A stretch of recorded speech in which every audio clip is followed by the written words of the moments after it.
Several years ago, 4-H had a program called Hungry to Help, and we're trying to fight food insecurity across the state. And one of the projects that they wanted us to do was gleanings. One of the nice things in Harnett County is we grow a lot of sweet potatoes. And because the farmer is looking for a specific type of potato, he's leaving a lot in the ground. And so we come right behind that farmer after he's got what he wants, and we're picking up the potatoes that he's left on the ground, so it's easy for us to get to. Plus, they have a really nice shelf life for those food pantries. The great thing about Extension being involved with the gleaning is that we have so many different partnerships. Not only are we working with the farmers who's growing sweet potatoes in the fields, but we've got contacts with the local food pantries and also with the Food Bank of Eastern and Central Carolina, who's coming out here to take these potatoes to 34 different counties.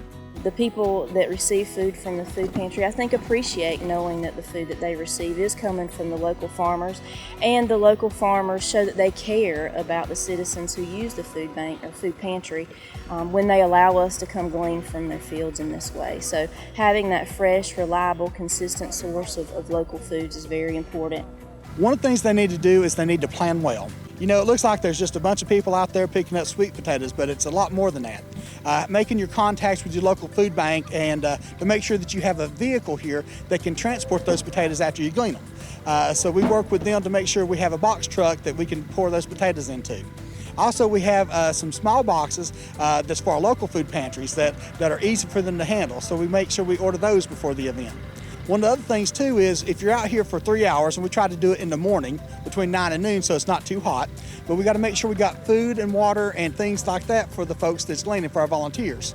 We do have a sign-in station, and we do take out the American Income Life Insurance policy that 4-H has, so all of our volunteers are covered because accidents do happen. Also, you have to realize sometimes people need to go to the restroom, and so we work with a local company that donates their porta potties so that we have a place for them to go to the restroom at. The other thing too is you got to think about hazards that's there. So we want to make sure that we block off with orange cones, ditches and things so nobody's parking their cars or driving their cars into that. The gleaning, from my perspective, it's a wonderful event for the children. They get to come out with their families, they get to get in the field, have a good time in the field, and they also learn how, something very important that I feel is very, very important, they learn how to give back to their community at a young age. And this is an event where they can actually come out and they can make a difference.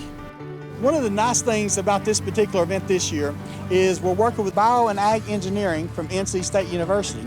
They have designed what's called the Glean Machine, and they're actually have tested out in peppers and strawberries, but not sweet potatoes. So when they found out we were having this gleaning, they asked if they could bring the Glean Machine down here so they can see how to operate it for sweet potatoes. And what's great about this for us is some of our 4-H members that's here, we're able to introduce them to STEM programming and some different careers that they can do in agriculture by working with NC State on this project. If you have the opportunity to come out to an event like this, like the Gleaning, I would highly recommend it, because not only is it a way to give back and get some community service in, but it also allows you to give back to your community in the way that you provide local, homegrown, quality food to people who may not have ever had access to it before. If you see that there's a need for local food, certainly reach out to your local agricultural agencies within your communities. The Soil and Water Conservation District is a great resource, Cooperative Extension and 4-H is a great resource. They have relationships with their local farmers and may be able to connect you with those local food producers that would be willing to help you in keeping an ample stock of fresh local foods there for the pantry. This is a really cool event. It takes some work. We actually have people from 5 counties that's joined us this year. So if you want to know more about how to do it, please let us know. Harnett County would be glad to help.